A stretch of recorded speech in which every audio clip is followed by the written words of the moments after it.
Libro segundo, Degradación de Roma antes de Cristo. Capítulo primero.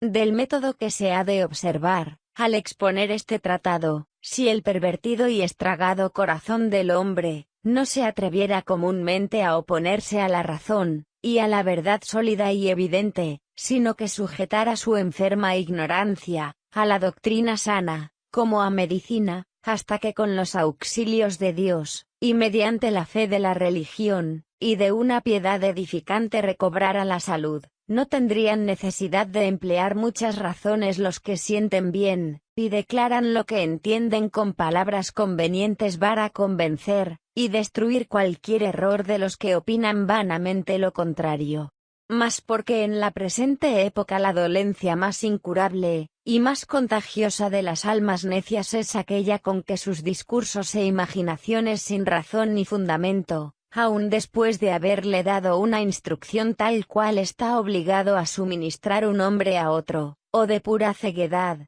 que les impide ver aún los objetos más perceptibles, o por tenaz obstinación, que le impele a no admitir aún aquello mismo que registran sus ojos, defienden sus temerarios caprichos como si fueran la misma razón y verdad. Es fuerza que en la mayor parte de las materias que hayan de proponerse seamos algo extensos, aun en los asuntos por su esencia evidentes, como si las propusiéramos, no a los que tienen ojos para verlas, sino a los que andan a tientas y a ojos cerrados, para que las toquen y palpen. Pero, ¿qué fin tendría la disputa de a qué límites habrían de ceñirse las expresiones si hubiéramos de contestar siempre a los que nos responden? Porque aquellos que no pueden entender lo que decimos, o son tan inflexibles por la repugnancia de sus juicios, que, aun dado el caso que lo perciban, no quieren desistir de su tenacidad, responden como dice la Escritura, profieren expresiones impías, no cansándose jamás de ser vanos.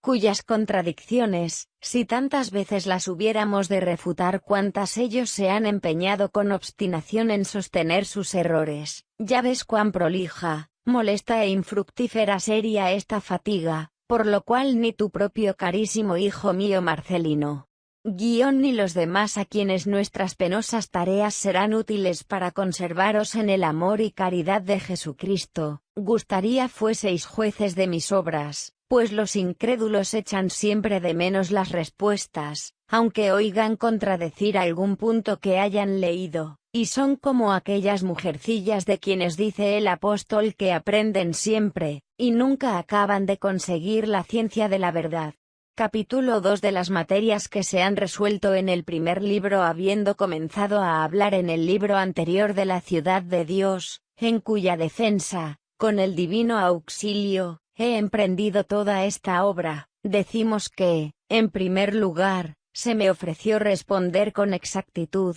y extensión a los que imputan a la religión cristiana las crueles guerras con que es agitado el universo, y, principalmente, el último saqueo y destrucción que hicieron los bárbaros en Roma, no por otro motivo, sino porque prohíbe el culto de los demonios y sus nefarios sacrificios, debiendo antes atribuir a Jesucristo el que por reverencia a su santo nombre y contra el instituto de la guerra, les concedieron los godos lugares religiosos y capaces donde se pudiesen acoger libremente, quienes en muchas acciones que ejecutaron demostraron que no solamente habían honrado y respetado el culto debido al Salvador, sino también que, ocupados del temor, presumieron no era lícito ejecutar lo que permitía el derecho de la guerra. Con este motivo se ofreció la cuestión de por qué causa fueron comunes estos divinos beneficios a los impíos e ingratos y, asimismo,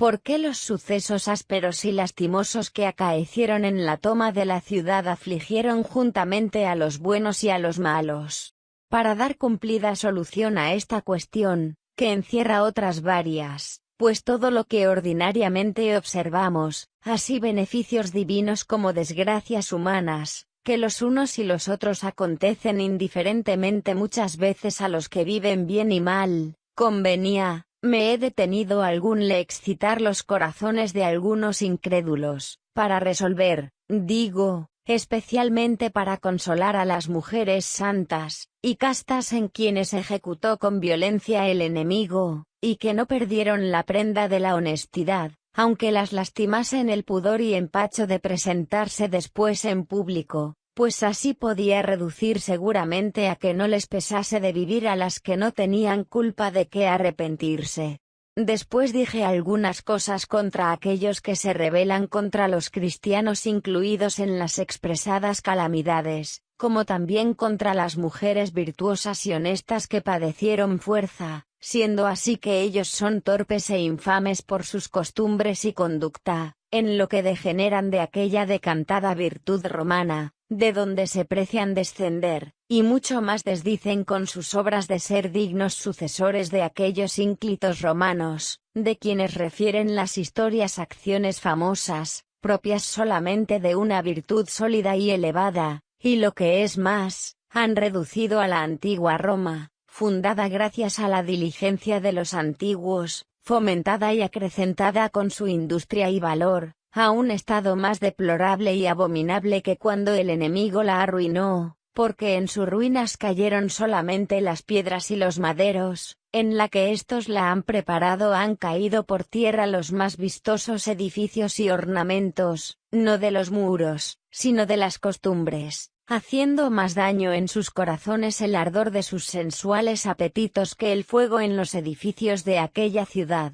y con esto concluí el primer libro. Ahora expondré todas las calamidades que ha padecido Roma desde su fundación, así dentro, como en las provincias sujetas a su imperio, todas las cuales, ciertamente, las atribuyeran a la religión cristiana si entonces la doctrina evangélica predicara libremente contra sus falsos y seductores dioses. Capítulo 3 de cómo se ha de aprovechar la historia que expone los trabajos acaecidos a los romanos cuando adoraban los dioses, y antes que se propagase la religión cristiana, pero advierte que cuando refiero estas particularidades hablo todavía con los ignorantes, de quienes dimanó aquel refrán común, no llueve, la culpa es de los cristianos, porque entre ellos hay algunos instruidos en su literatura y aficionados a la historia, por la cual saben todo esto. Pero estos engreídos y preocupados literatos, para malquistarnos con la turba de los ignorantes, fingen o disimulan que no tienen tal noticia, queriendo dar a entender al mismo tiempo al vulgo que las calamidades y aflicciones con que en ciertos tiempos conviene castigar a los hombres, suceden por culpa del nombre cristiano, el cual se extiende y propaga con aplauso y fama por todo el ámbito de la tierra, mientras que se desmembra la reputación de sus dioses. Recorran, pues, con nosotros los tiempos anteriores a la venida del Salvador, y a la deseada época en que su augusto nombre se manifestó a las gentes con aquella gloria y majestad que en vano envidian, y advertirán con cuántas calamidades ha sido afligido incesantemente al Imperio Romano, y en ellas excusan y defiendan a sus dioses si pueden, y si es que los adoran por no padecer estas desgracias, de las cuales, si ahora sufren alguna, procuran echarnos la culpa. Pregunto, ¿por qué permitieron los dioses que a sus adoradores les sucediesen las calamidades que he de referir, antes que les molestase el nombre de Cristo y prohibiese sus sacrificios? Capítulo 4 Que los que adoraban a los dioses jamás recibieron de ellos precepto alguno de virtud, y que en sus fiestas celebraron muchas torpezas y deshonestidades. Y en cuanto a lo primero, por lo que se refiere a las costumbres, ¿por qué causa no procuraron sus dioses que no las tuviesen tan abominables? El Dios verdadero no hizo caso de aquellos que no le adoraban, pero los dioses, cuya veneración se quejan estos hombres ingratos que se les prohíbe, ¿por qué no auxiliaron con saludables leyes a sus adoradores para que pudiesen vivir bien y santamente? Ciertamente, era justo que así como estos cuidaban de sus sacrificios, así atendieran aquellos a su vida, pero a esta objeción responden que cada uno es malo porque quiere. ¿Y quién lo negará? Con todo eso, era cargo indispensable de los dioses a quienes consultaban no ocultar al pueblo que les rendía adoración los preceptos y mandamientos necesarios para vivir ajustadamente, antes manifestárselos con toda claridad, hablarles por medio de sus adivinos, reprenderles sus pecados, amenazar con los castigos más severos a los que viviesen mal, y prometer premios proporcionados a los que viviesen bien.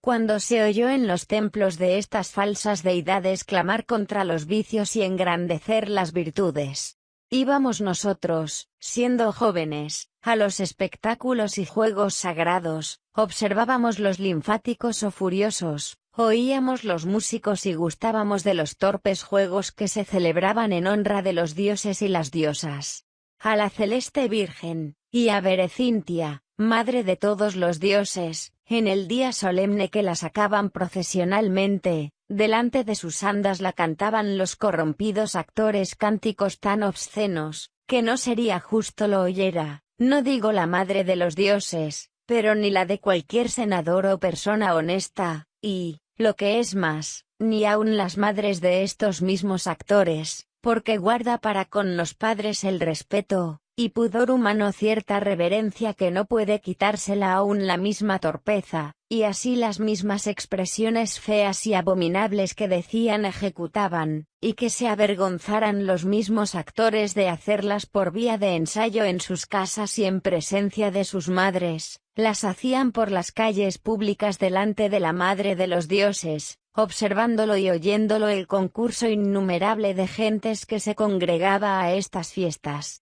Pero si aquella muchedumbre pudo hallarse presente a estas funciones, permitiéndoselo la curiosidad, por lo menos por el escándalo público y ofensa a la castidad debieron confundirse. ¿Y a qué llamaremos sacrilegios, si estas eran ceremonias sagradas? ¿Qué profanación, si aquella era purificación? A estas indecentes operaciones llamaban férculos, o, como si dijéramos, platos en que los demonios celebraran una especie de convite, y usando de estos manjares, se apacentaban y complacían. ¿Y quién hay tan inconsiderado que no advirtiera qué clase de espíritus son los que gustan de semejantes torpezas? Esto es, aquellos que ignoran que hay espíritus inmundos que engañan a las gentes con el dictado de dioses, o los que hacen tal vida, que en ella desean tener antes a estos propicios, o temen tenerlos enojados más que al verdadero Dios.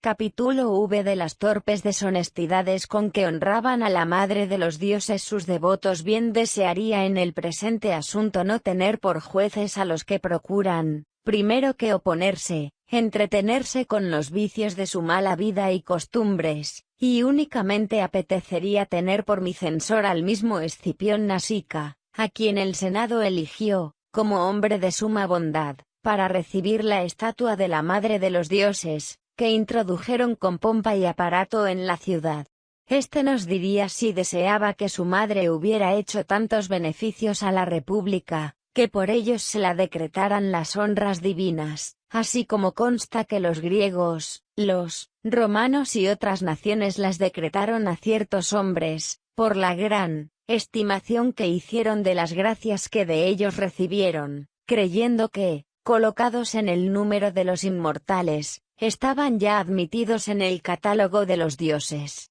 Ciertamente que una felicidad tan grande, si fuera posible, la apetecería Escipión para su madre. Pero si le preguntáramos enseguida si le gustaría que entre sus divinos honores se celebraran las torpezas y deshonestidades, seguramente clamaría que quería más que su madre permaneciese muerta, sin sentido alguno, que, constituida diosa, viviese para oír semejantes obscenidades. No es posible que un senador romano, perseverando en el sano juicio con que prohibió se edificase un teatro en una ciudad poblada de gente valerosa, gustara que se diese culto a su madre en tales términos, que, contada entre las diosas, la aplacaron con ceremonias tales, que estando solamente en la clase de las matronas le ofenderían. Tampoco podría persuadirse que el pudor natural de una mujer honrada se transformaba con la divinidad en el extremo contrario, de modo que los que la adoraban la invocasen con tales honras, que cuando se dijesen semejantes denuestos contra alguno, y oyéndolo en vida no se tapara los oídos y huyera de tales insolencias, se corrieran y avergonzaran de ella sus deudos, marido e hijos.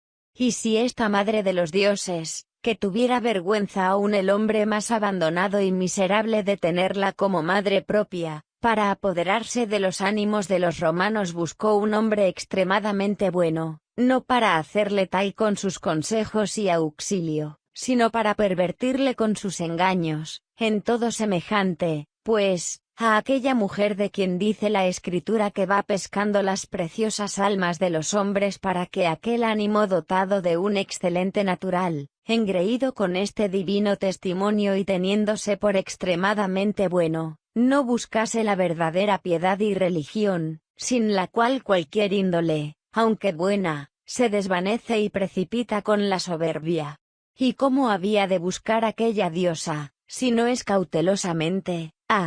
un hombre tan justificado cuando para sus ceremonias, aun las más sagradas, hace elección de aquellas que no gustan los hombres honrados se representen en sus banquetes? Capítulo Vi que los dioses de los paganos nunca establecieron doctrina para bien vivir, de aquí se sigue necesariamente no vigilaban aquellos dioses en la vida, y costumbres de las ciudades y naciones que les rendían culto, y esto, sin duda, lo ejecutaban con el fin de dejarlas que se saciasen de tan horrendos y abominables males, no precisamente en sus campos y viñas, no en sus casas y riquezas, finalmente, no en su cuerpo, que está sujeto al alma, sino en la propia alma, en el mismo espíritu que gobierna al cuerpo, entregándose así a todos los vicios, sin temor de algún precepto o mandamiento suyo que se lo prohibiese. Y en caso que vedasen semejantes torpezas, es importantísimo nos lo averigüen y prueben, si bien es cierto que permitían ciertos susurros inspirados en los oídos de algunos, bien pocos y tal cual instruidos, como una secreta y misteriosa religión,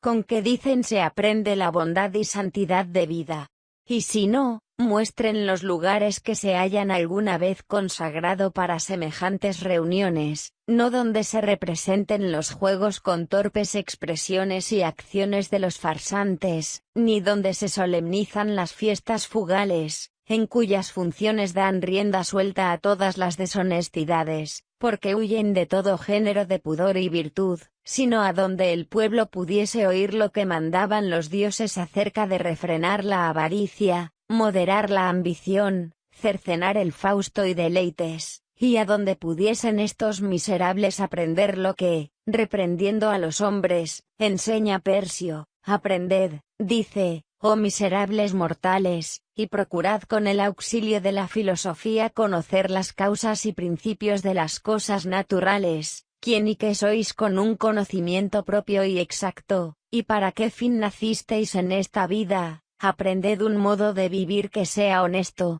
comprended cuán breve y frágil es la vida, y por qué lo sea la humana inconstancia, entended cuál es lo más sustancial de las riquezas, qué es lo que se debe desear, y pedid a Dios el provecho y utilidad del dinero con su verdadero uso, y para no ser pródigos ni escasos, aprended lo que se debe de dar y emplear en los enemigos y deudos, en los padres y en la patria. Y considerad la vocación y estado que Dios os dio, para que viváis contentos con vuestra suerte. Díganos, ¿en qué lugares o templos se acostumbran dictar semejantes preceptos, y documentos que enseñasen los dioses, y a donde acudiesen a oírlas las naciones que los adoran? Como nosotros podemos señalar iglesias fundadas con este laudable objeto en todas partes que ha sido admitida la religión cristiana. Capítulo 7 Que poco aprovecha lo que ha inventado la filosofía sin la autoridad divina, pues a uno que es inclinado a los vicios, más le mueve lo que hicieron los dioses que lo que los hombres averiguaron, si acaso alegaren en contraposición de lo que llevamos expuesto las famosas escuelas y disputas de los filósofos. Digo, lo primero, que estos insignes liceos no tuvieron su origen en Roma, sino en Grecia, y si ya pueden llamarse en la actualidad romanos, porque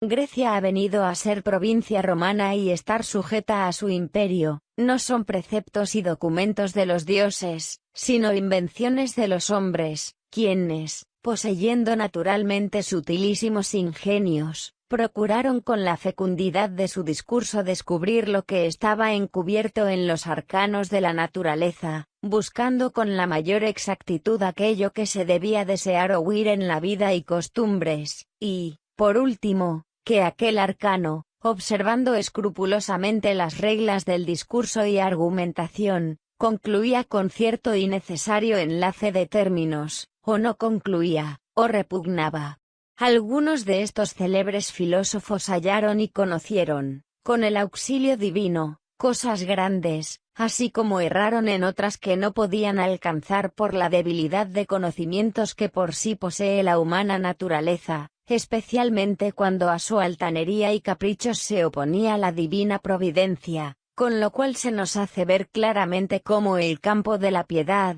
y de la religión comienza en la humildad hasta elevarse al cielo, de todo lo cual tendremos después tiempo para discurrir y disputar, si fuese la voluntad de nuestro gran Dios. Con todo, si los filósofos encontraron algunos medios que puedan servir para vivir bien y conseguir la bienaventuranza, con cuánta más razón se les debería haber decretado las honras divinas. Cuanto más decente y plausible fuera se leyeran en el templo sus libros de Platón, que no que en los templos de los demonios se castraran los galos, se consagraran los hombres más impúdicos, se dieran de cuchilladas los furiosos, y se ejercieran todos los demás actos de crueldad y torpeza, o torpemente crueles, o torpemente torpes, que suelen celebrarse en las fiestas, y entre las ceremonias sagradas de los dioses. Cuánto más importante sería para instruir y enseñar a la juventud la justicia y buenas costumbres, leer públicamente las leyes de los dioses, que alabar vanamente las leyes e instituciones de los antepasados.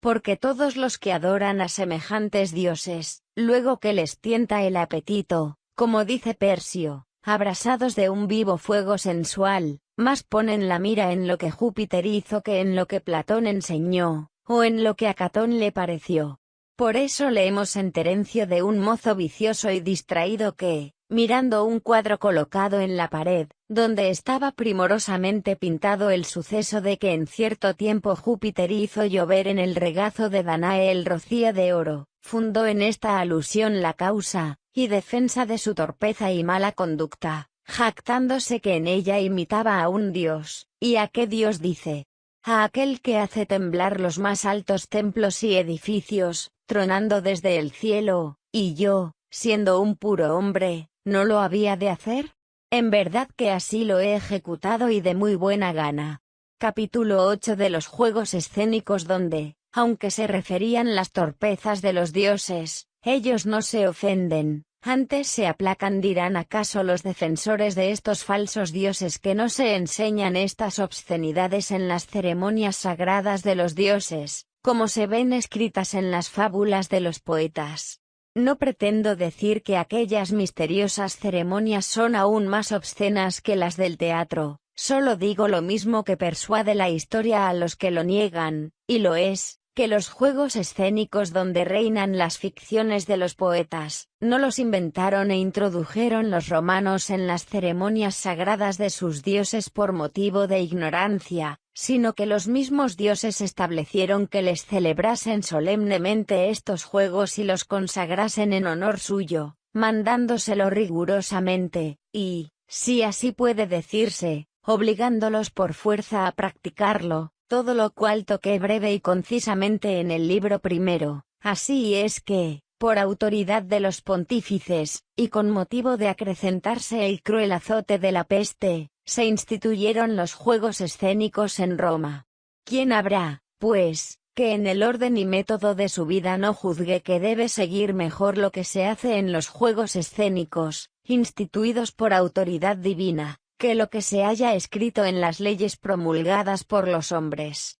Si los poetas falsamente delinearon y pintaron a Júpiter como adúltero, sin duda que estos dioses, si fuesen cautos, se debían enojar y tomar completa satisfacción de la injuria, pues por medio de estos humanos juegos se les motejaba de una maldad tan execrable, aunque no por eso dejaban de celebrarla. Y aun esto es lo más tolerable que se halla en los juegos escénicos, digo las comedias y las tragedias, es a saber, las fábulas de los poetas compuestas para representarlas en los espectáculos que contienen en realidad muchas acciones torpes, aunque a lo menos en las palabras no se hallan obscenidades y deshonestidades, y éstas procuran los ancianos que las lean, y aprendan los jóvenes entre los estudios que llaman honestos y liberales. Capítulo 9 de lo que sintieron los antiguos romanos sobre el reprimir la licencia de los poetas, la cual los griegos, siguiendo el parecer de los dioses, quisieron que fuese libre, y lo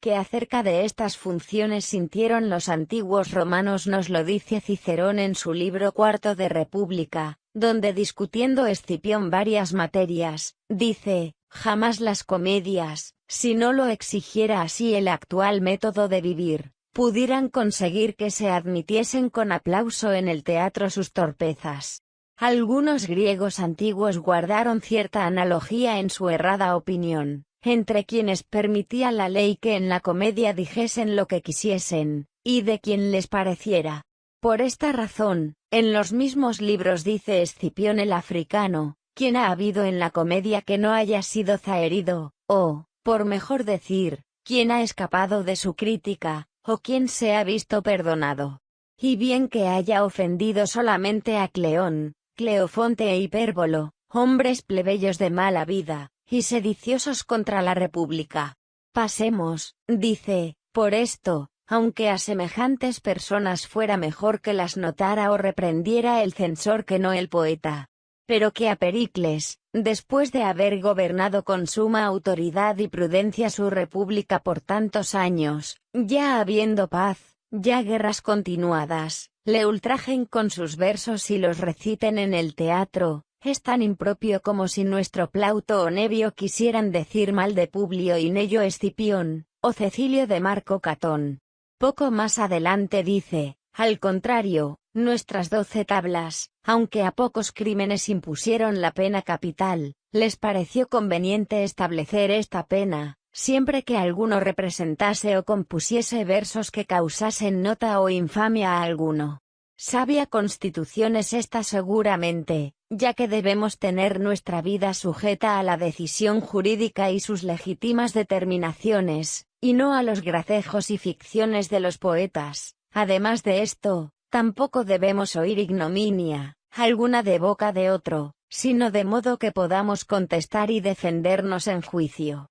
Estas expresiones me pareció conveniente sacarlas de Cicerón en dicho libro cuarto, dejando algunas expresiones como están, o mudándolas algún tanto para que se entiendan mejor, porque importan mucho, para lo que voy a explicar, si tuviese capacidad para ello. Añade Cicerón después otras particularidades, y concluye el asunto propuesto, manifestando que los antiguos romanos aborrecieron el que a ninguno en vida le alabasen o vituperasen en el teatro. Pero esta libertad, como ya dije, los griegos, aunque con menos pudor y más acierto, quisieron permitirla, advirtiendo que sus dioses gustaban se representasen en las fábulas escénicas las ignominias y abominaciones, no solo de los hombres, sino también de los dioses, ya fuesen ficciones de poetas, ya fuesen verdaderas maldades de los dioses las que recitaban en los teatros, y ojalá que a sus adoradores les pareciesen solo dignas de ser reídas y no imitadas.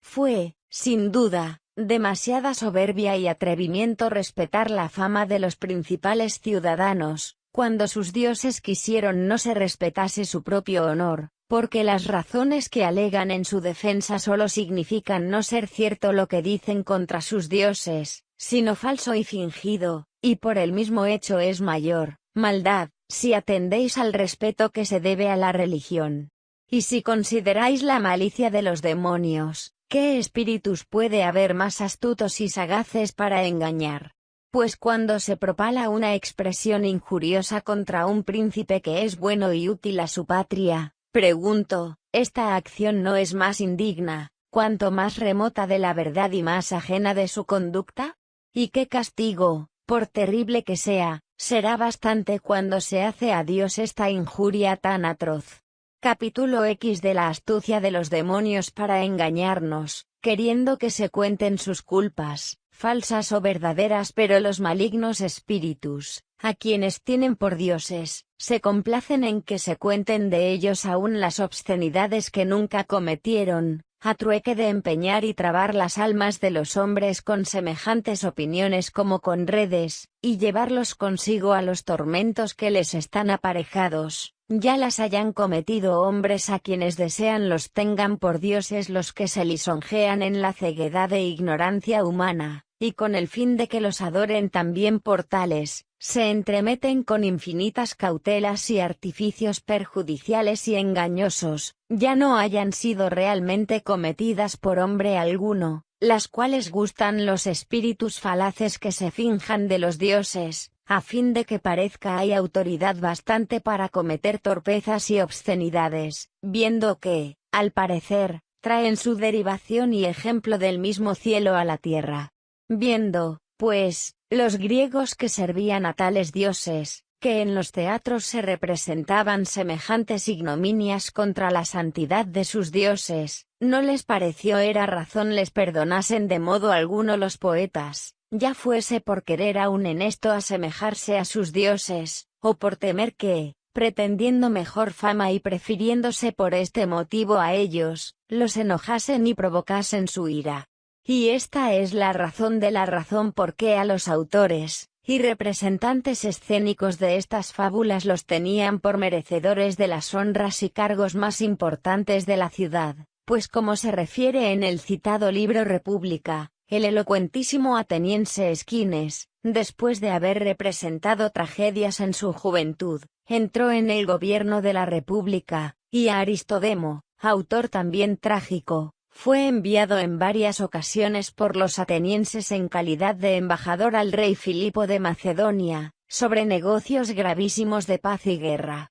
Porque estaban persuadidos de que no era razón tener por infames a los mismos que representaban los juegos escénicos, de los cuales veían que gustaban sus dioses. Capítulo 11. Cómo entre los griegos admitieron a los autores escénicos al gobierno de la República, porque les pareció no era razón menospreciar a aquellos por cuyo medio aplacaban a los dioses. Esta política, aunque torpe, la seguían los griegos por ser muy conforme al placer de sus dioses, sin atreverse a eximir la vida y costumbres de sus ciudadanos de las mordaces lenguas de los poetas y farsantes, observando estaba sujeta a sus dicterios y reprensión la de los dioses. Fundados en estos principios, creyeron que no solamente no debían despreciar a los hombres que representaban en el teatro estas impiedades, de que se agradaban sus dioses, a quienes adoraban, antes, por el contrario, debían honrarlos con más distinción, pues qué causa podían hallar para tener por honrados a los sacerdotes por cuyo ministerio ofrecían sacrificios agradables a los dioses, y al mismo tiempo tener por viles a los autores escénicos,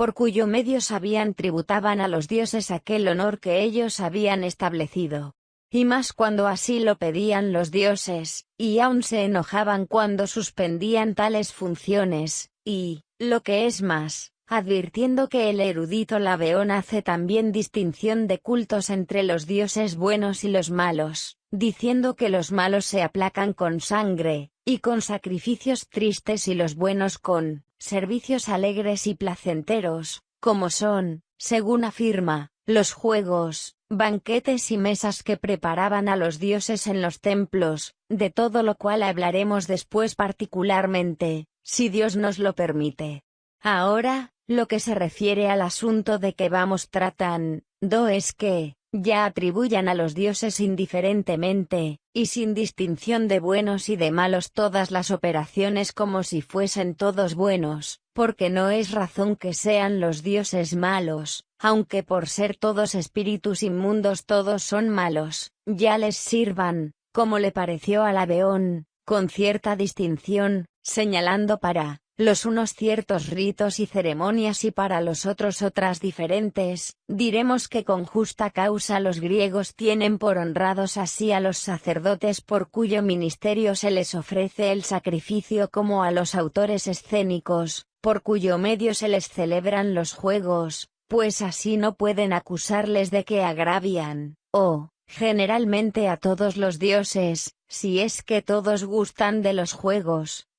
lo que sería más indigno, a los que tienen por buenos, si únicamente estos son aficionados a tales diversiones. Capítulo 12. Que los romanos, con quitar a los poetas contra los hombres la libertad que les concedieron contra los dioses, sintieron mejor de sí que de sus dioses, pero los romanos, como se gloria Escipión en la mencionada obra República, no quisieron tener expuesta su vida y fama a los dicterios e injurias de los poetas, antes por el contrario, impusieron la pena capital contra cualquiera que se atreviese a hacer semejantes poemas, la cual ley sin duda promulgaron en favor suyo y con sobrado fundamento, mas respecto de sus dioses, esta constitución era irreligiosa y contraria a su decoro, y el motivo de esta indolencia pudo consistir en que, como observasen que sus dioses sufrían, no solo con paciencia, sino con placer, ser tratados de los poetas con denuestos e injurias, presumieron asimismo eran indignos de los dicterios con que se profanaba la autoridad de los dioses, y para esto se abroquelaron con una sanción tan rigurosa, permitiendo, sin embargo, el que se mezclasen en las solemnidades y fiestas las afrentas con que injuriaban a los dioses.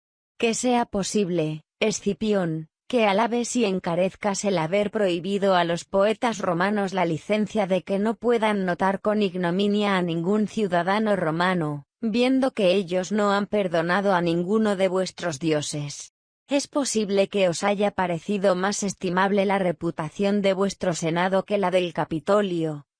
por mejor decir, la de toda Roma, más que la de todo el cielo, que prohibieseis severamente por medio de una autorizada sanción a los poetas vomitasen la ponzoña de sus lenguas contra el honor de vuestros ciudadanos, y el que sin temor del castigo, y contra la majestad de sus mismos dioses pudiesen zaherirles con sus frecuentes dicterios y afrentas ningún senador, ningún censor, ningún príncipe, ningún pontífice lo prohíba? Fue, por cierto, reprensible que Plauto y Nevio hablasen mal de Publio, y Neyo Escipión y Cecilio de Marco Catón, pero, ¿por qué reputáis por una acción justa y calificada el que vuestro Terencio, refiriendo el delito de Júpiter óptimo máximo, excitase el apetito sensual de la juventud? Capítulo 13. Que debían echar de ver los romanos que sus dioses, que gustaban los honrasen con tan torpes juegos y solemnidades, eran indignos del culto divino. Parece que, si viviera Escipión, acaso me respondería, ¿cómo hemos de querer nosotros se castiguen aquellos crímenes que los mismos dioses constituyeron por ritos sagrados, cuando no solo introdujeron en Roma los juegos escénicos, en los cuales se celebran, dicen, y representan semejantes indecencias, sino que mandaron también que se les dedicasen e hiciesen en honra suya?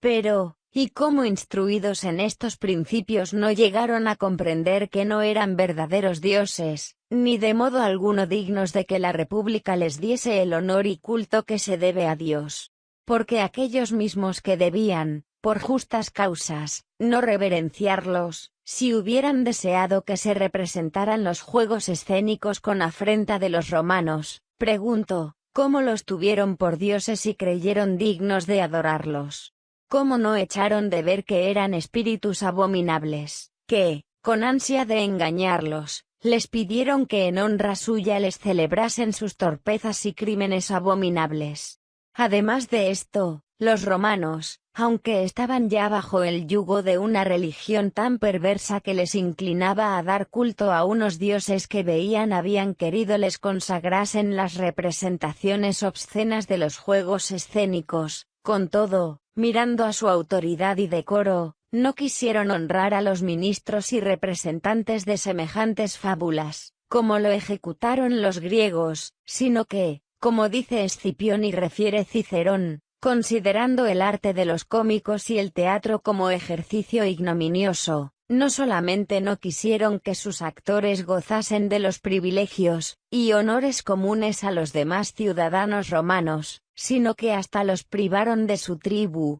conforme a lo resuelto en la visita que practicaron los censores. Determinación verdaderamente prudente y digna de que se refiera entre las alabanzas de los romanos, pero yo quisiera que se siguiera a sí misma, y se imitara a sí propia en tan acertadas decisiones, porque, reflexionad un poco, está muy bien ordenado que a cualquiera ciudadano romano que eligiese el oficio de los farsantes, no solo le admitiesen a la obtención de honor alguno, sino que por orden del censor no le dejasen siquiera permanecer en su propia tribu. Oh, glorioso decreto de una ciudad esclarecida, tan deseosa de alabanza como en el fondo verdaderamente romana. Pero, respóndanme, ¿qué motivo tuvieron para privar a los escénicos de todos los cargos de la ciudad, y, sin embargo, los mismos juegos los dedicaron al honor de sus dioses? Pasaron ciertamente muchos años en que la virtud romana no conoció los ejercicios del teatro, los cuales, si los hubieran buscado por humana diversión, su introducción, sin duda, hubiera procedido del vicio y relajación de las costumbres humanas, pero no nacieron de este principio. Los dioses mismos fueron los que pidieron se les sirviese con ellos, y a vista de este particular precepto, cómo menosprecian al actor por cuyo ministerio se sirve a Dios.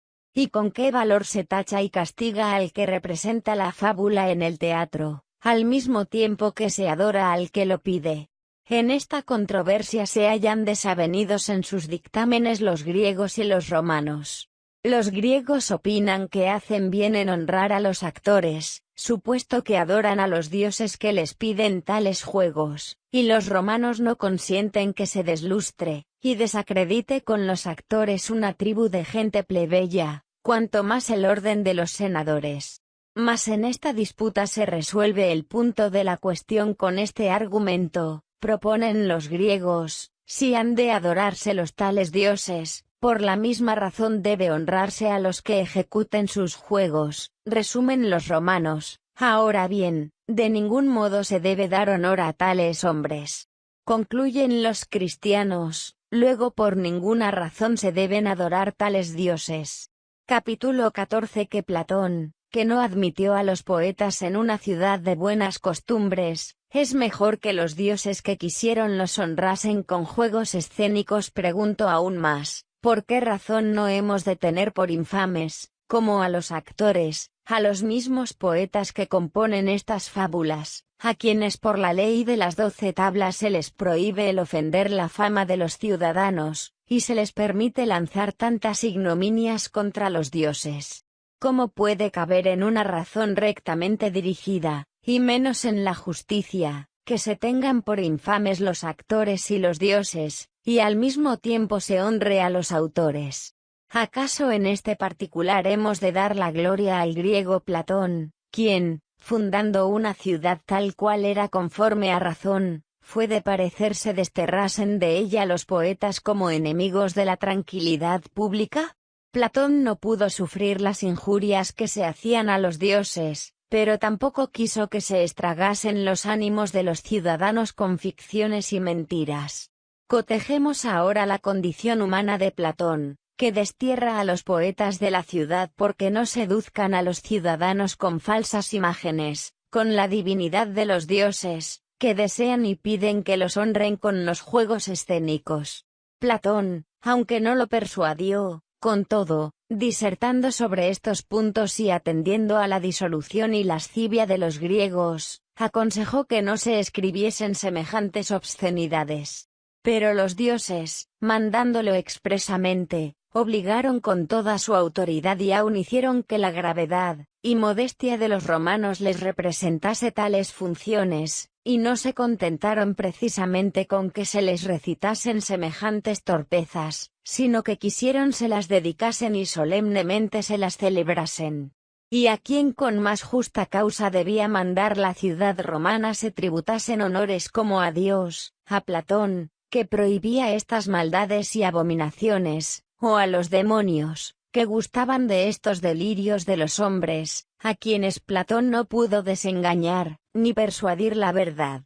Fundado en estas razones, Laveón opinó que debíamos colocar y contar a Platón entre los semidioses, como a Hércules y Rómulo, y respecto de los semidioses, les pospone o coloca en el orden siguiente a los héroes, aunque a unos y otros coloca entre los dioses, pero Platón, a quien llama semidios, no dudo debe ser preferido y antepuesto, no solo a los héroes, sino a los mismos dioses. Las leyes de los romanos corresponden de algún modo con la doctrina de Platón, en cuanto éste condena absolutamente todas las ficciones poéticas, y ciertamente quitan a los poetas la licencia de infamar directamente a los hombres. Platón extermina y prohíbe a los poetas el habitar en la ciudad, y los romanos destierran a los actores, y les cierran el paso para poder subir a los honores y prerrogativas correspondientes a los demás ciudadanos, y si del mismo modo se atrevieran con los dioses que deseen y resuelven los juegos escénicos, ¿acaso lograran exterminarlos del todo? Luego de ninguna manera pudieran esperar los romanos de sus dioses leyes bien combinadas para establecer las buenas costumbres o para corregir las malas, antes los vencen y convencen con sus desatinadas constituciones, porque ellos les piden los juegos escénicos en honra suya, y estos privan de todos los honores correspondientes a su estado a los actores escénicos.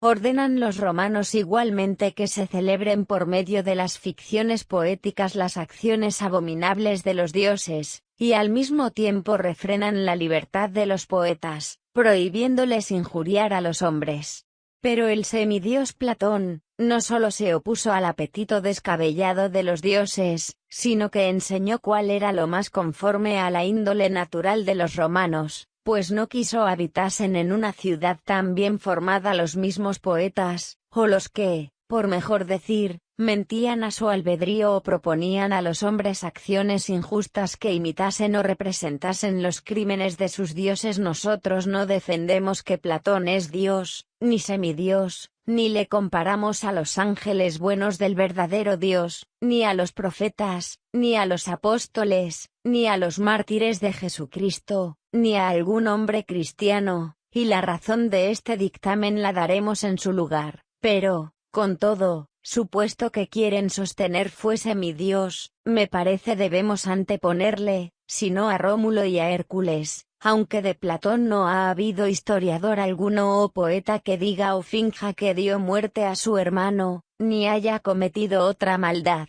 por lo menos debe ser preferido a Príapo o a un cinocéfalo, o, finalmente, a la fiebre, que son dioses que los temían los romanos, parte de otras naciones y parte los consagraban ellos propios. ¿Y de qué modo habían de prohibir el culto de semejantes dioses, y menos oponerse con sabios preceptos, y leyes a tantos vicios como los que amenazan al corazón humano y a las costumbres del hombre? ¿O cómo habían de extirpar aquellos que naturalmente nacen y están arraigados en él? Mas, por el contrario, todos estos procuraron fomentar y aun acrecentar, queriendo que tales torpezas suyas, o como si lo fuesen, se divulgasen por el pueblo por medio de las fiestas y juegos del teatro, para que, como con autoridad divina, se encendiese naturalmente el apetito humano. No obstante estar clamando contra este desenfreno en vano Cicerón, quien, tratando de los poetas, a los cuales, como les divierten, dice, la voz y el aplauso del pueblo, como si fuese un perfecto y eminente maestro, signo de exclamación abierta que de tinieblas introducen, cuántos miedos infunden, que de pasiones y apetitos inflaman.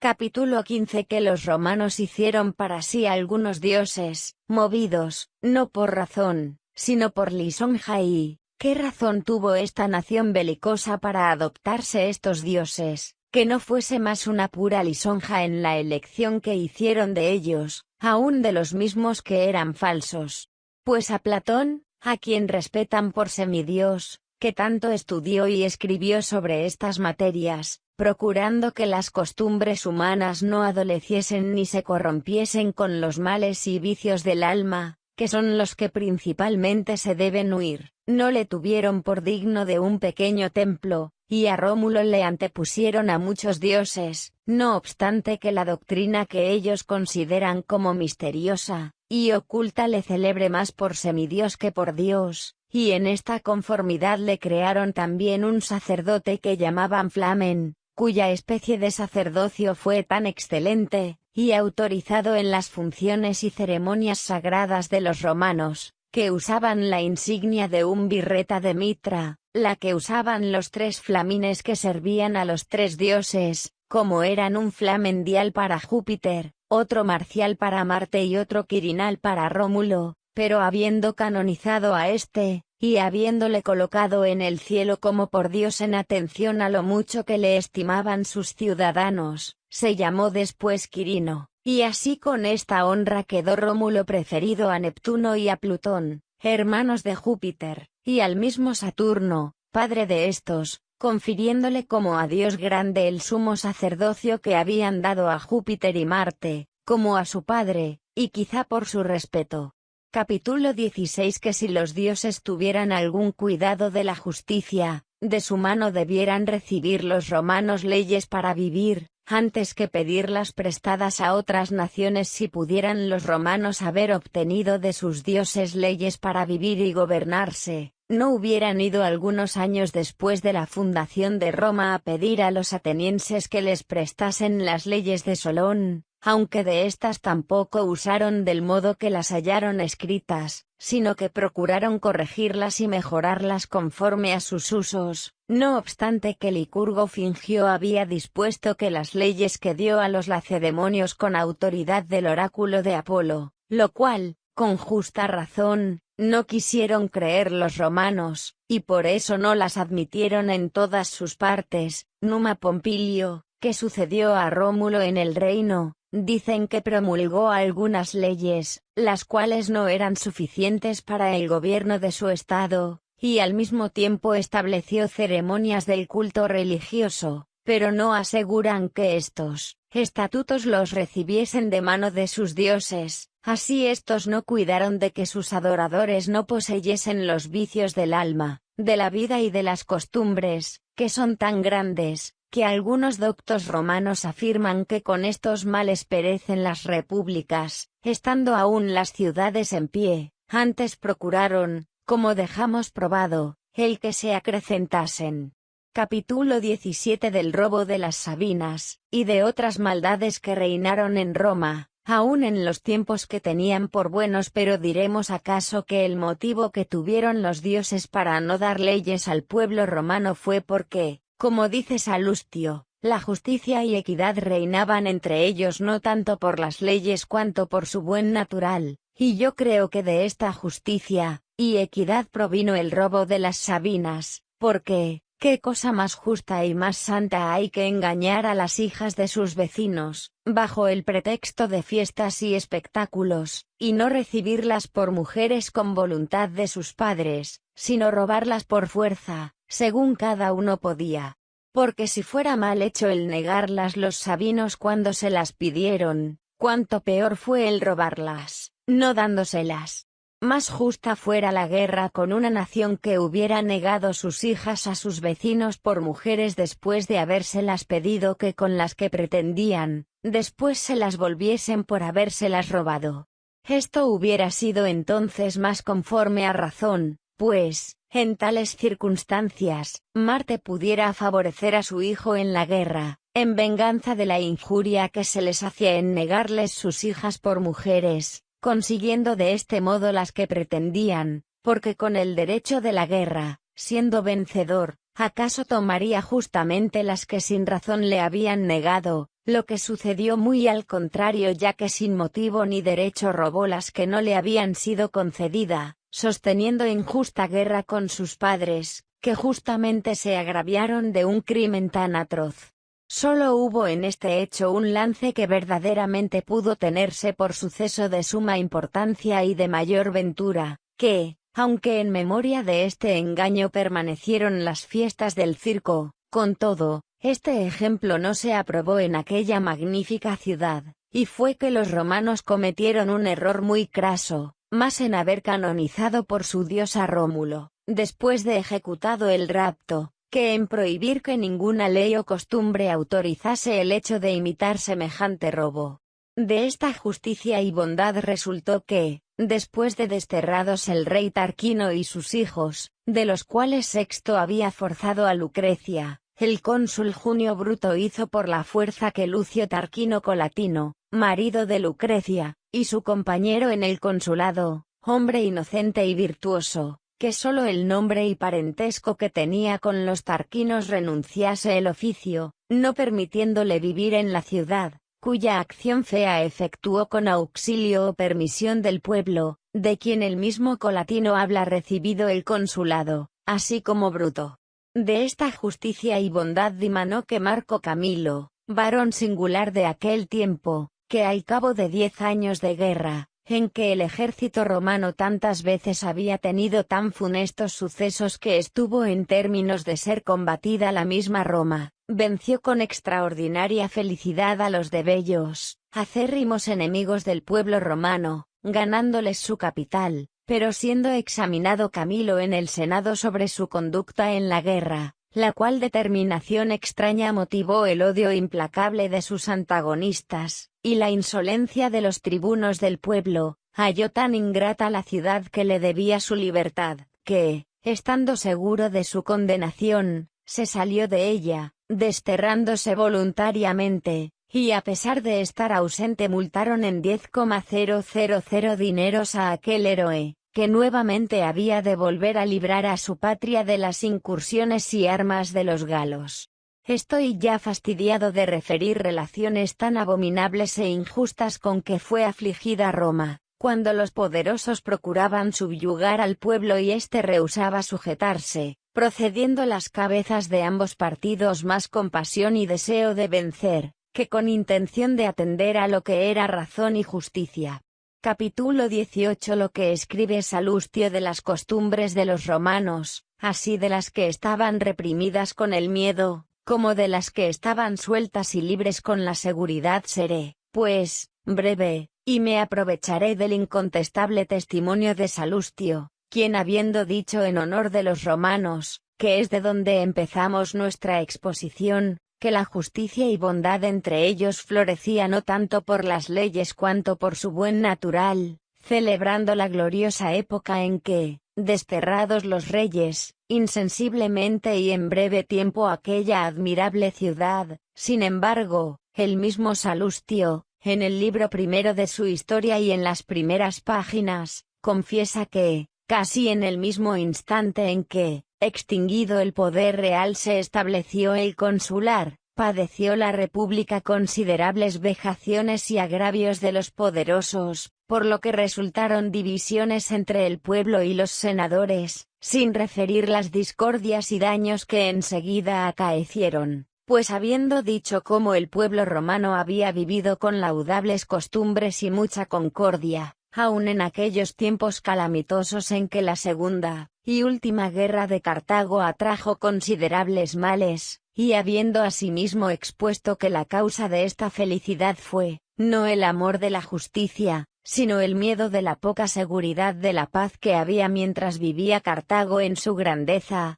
que era la razón por que también Nasica no quería que se destruyera a Cartago, para de este modo reprimir la disolución, conservar las buenas costumbres y refrenar con el miedo los vicios, añade, pero la discordia, la avaricia, la ambición y los demás vicios, y desgracias que suelen resultar de las prosperidades, crecieron extraordinariamente después de la destrucción de Cartago, para que lo entendiésemos que antes no solo solían nacer, sino igualmente crecer, los vicios, y dando la razón por qué se explica en estos términos, prosigue diciendo, porque hubo vejaciones y agravios que cometían los poderosos, de donde procedía la división entre los senadores y el pueblo, y otras discordias domésticas en el principio, cuando apenas había cesado la autoridad de los reyes, viviendo los hombres con equidad y modestia mientras duró el miedo de Tarquino y la peligrosa guerra con los etruscos.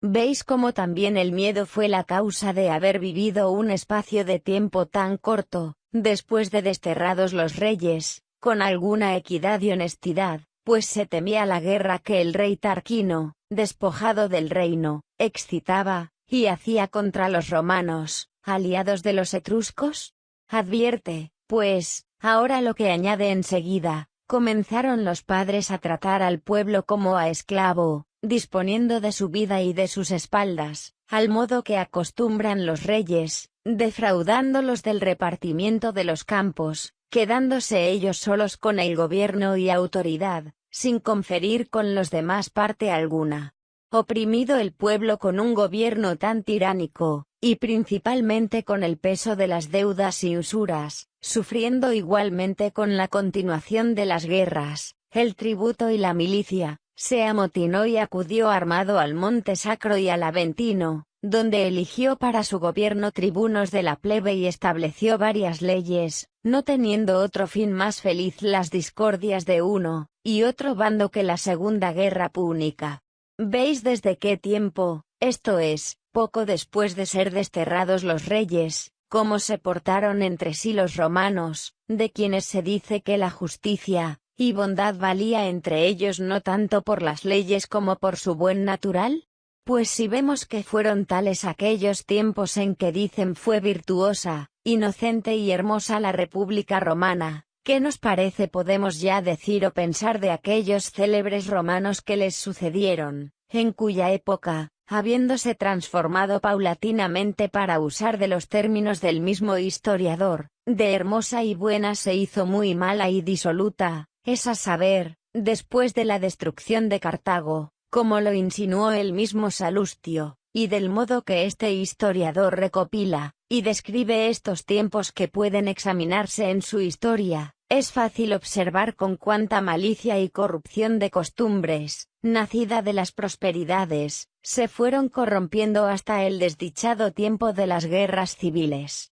Desde esta época, dice, las costumbres de los antepasados, no poco a poco como antes, sino como un arroyo que se precipita, se relajaron en tanto grado y la juventud se estragó tanto con las galas, deleites y avaricia, que con razón se dijo de ella que había nacido una gente que no podía tener haciendo ni sufrir que otros la tuviesen. Dice Salustio muchas cosas acerca de los vicios de Sila, y de los demás desórdenes de la República, en lo que convienen todos los escritores, aunque se diferencian mucho en la elocuencia. Ya veis, a lo que entiendo, y cualquiera persona que quiera advertirlo fácilmente podrá notar, la relajación y corrupción de costumbres en que estaba sumergida Roma antes de la venida de nuestro Señor Jesucristo. Acaeció, pues, esta desenfrenada disolución no solo antes que Cristo encarnase y predicase personalmente su divina doctrina, sino también aún antes que naciese de la Virgen Santísima, y supuesto no se atrevieron a imputar los graves males acaecidos por aquellos tiempos, ya fuesen los tolerables al principio o los intolerables y horribles sucedidos después de la destrucción de Cartago, no atreviéndose, digo, a imputarlos a sus dioses, que con maligna astucia sembraban en los humanos corazones unas opiniones y principios prevaricadores de donde naciesen semejantes vicios. ¿Por qué tienen la osadía de atribuir los males presentes a Cristo, quien por medio de una doctrina sana nos libra, por una parte, de la adoración de los falsos y seductores dioses, y por otra, abominando y anatematizando con autoridad divina esta perjudicial y contagiosa codicia de los hombres, poco a poco va entresacando de todas las partes del mundo corrompidas, y aún destruidas, con estos males, su dichosa familia, para ir estableciendo y fundando con ella la ciudad que es eterna y verdaderamente gloriosa, no por voto y como un aplauso de la humana vanidad, sino a juicio de la misma verdad, que es Dios? Capítulo 19 de la corrupción que hubo en la República Romana antes que Cristo prohibiese el culto de los dioses. Y ved aquí cómo la República Romana, lo cual no soy yo el primero que lo digo, sino que sus cronistas, de quienes a costa de muchas tareas y molestias lo aprendimos, lo dijeron muchos años antes de la venida de Cristo, poco a poco se fue mudando, y de hermosa y virtuosa se convirtió en mala y disoluta. Ved aquí cómo antes de la gloriosa venida del Salvador, y después de la destrucción de Cartago, las costumbres de sus antepasados no paulatinamente como antes, sino como una rápida avenida de un arroyo, se entregaron y relajaron en tanto grado, que la juventud se corrompió con la superfluidad de las galas, deleites y codicia. Léannos algunos preceptos que hayan promulgado sus dioses contra el lujo, regalo y ambición del pueblo romano, a quien ojalá hubieran callado las cosas santas, y modestas y no le hubieran pedido también las torpes y abominables, para acreditarlas mediante el oráculo de su falsa divinidad con más daño de sus adoradores. Lean los nuestros, así los profetas como el Santo Evangelio, los hechos apostólicos y las epístolas canónicas, y observarán en todos estos admirables escritos gran abundancia, y copia de máximas saludables y de persuasiones convincentes, predicadas al pueblo mediante el influjo del Espíritu Divino, contra la avaricia y lujuria, no excitando el ruidoso estrépito y vocería que se oye a los filósofos desde sus cátedras, sino tronando como desde unos oráculos y nubes de Dios, y, sin embargo, no imputan a sus dioses el haberse convertido la república antes de la venida de Cristo en disoluta y perversa, con los fuertes incentivos del deleite, del lujo, del regalo y con costumbres tan torpes como sanguinarias. Antes bien, cualquiera aflicción que sufre en la presente situación su soberbia y molicie la atribuyen al influjo de la religión cristiana, cuyos preceptos sobre las costumbres sanas y virtuosas, si los oyesen y juntamente se aprovechasen de ellos los reyes de la tierra, los jóvenes y las doncellas y todas las naciones juntas, los príncipes y los jueces de la tierra, los ancianos y los mozos, todos los de edad capaz de juicios, hombres y mujeres, y aquellos a quienes habla San Juan Bautista, los mismos publicanos y soldados, no solo ilustraría y adornaría la república con su felicidad las tierras de esta vida presente, sino que subiría a la cumbre de la vida eterna para reinar eternamente y con perpetua dicha, pero por cuanto uno lo oye y otro lo desprecia, y los más son aficionados más a la perniciosa condescendencia, y atractivo de los vicios que al importante rigor y aspereza de las virtudes, se les notifica y manda a los siervos de Jesucristo que tengan paciencia y sufran, ya sean reyes, príncipes, ya jueces, soldados, de provincias, ricos, pobres, libres, esclavos, de cualquier condición que sean, hombres y mujeres, que toleren, digo, si así conviene, aun a la república más disoluta y perversa, y que con este sufrimiento granjearán, y conseguirán un elevado y distinguido lugar en aquella santa, y augusta corte de los ángeles y república celestial, cuyas leyes y ordenanzas son la misma voluntad de Dios. Capítulo 20. ¿Cuál es la felicidad de que quieren, y las costumbres con que quieren vivir los que culpan los tiempos de la religión cristiana, aunque los que aprecian y adoran a los dioses, cuyos crímenes y maldades se lisonjean de imitar, de ningún modo procuran atender a la conservación de una república mala y disoluta, con tal que ésta exista o que florezca en abundancia de bienes y gloriosas victorias, o lo que es mayor felicidad, con tal que goce de una paz segura y estable? ¿Qué nos importa a nosotros? Antes bien, lo que a cada uno interesa más es que cualquiera aumente continuamente sus riquezas, con las cuales haya para sostener los diarios gastos, y, del mismo modo, es que fuere más poderoso pueda sujetar igualmente a los más necesitados, o que obedezcan a los ricos los más pobres, solo para conseguir la comida y aliviar su necesidad, y para que a la sombra de su amparo gocen del ocio y de la quietud, y se sirvan los ricos de los indigentes para sus ministerios respectivos, y para la ostentación de su pompa y fausto, que el pueblo aplauda, no a los que le persuaden lo que le importa, sino a los que le proporcionan gustos y deleites, que no se les mande cosa dura, ni se les prohíba cosa torpe, que los reyes no atiendan a si son buenos y virtuosos sus vasallos, sino a si obedecen sus órdenes, que las provincias sirvan a los reyes, no como gobernadores o primeros directores de sus costumbres, sino como a señores o dueños absolutos de sus haciendas, y como a proveedores o dispensadores de sus deleites y regalos, y al mismo tiempo que los honren y reverencien, no sinceramente o de corazón, sino que los teman servilmente, que castiguen severamente las leyes, primero lo que ofende a la vida ajena que lo que daña a la vida propia, que ninguno lleve a la presencia del juez, sino al que fuere perjudicial a los bienes, casa o salud ajena, o fuere importuno o nocivo por sus costumbres relajadas, que en lo demás, con sus afectos o deudos, o de los haberes de estos, o de cualesquiera que condescendiere haga cada uno lo que más le agradare,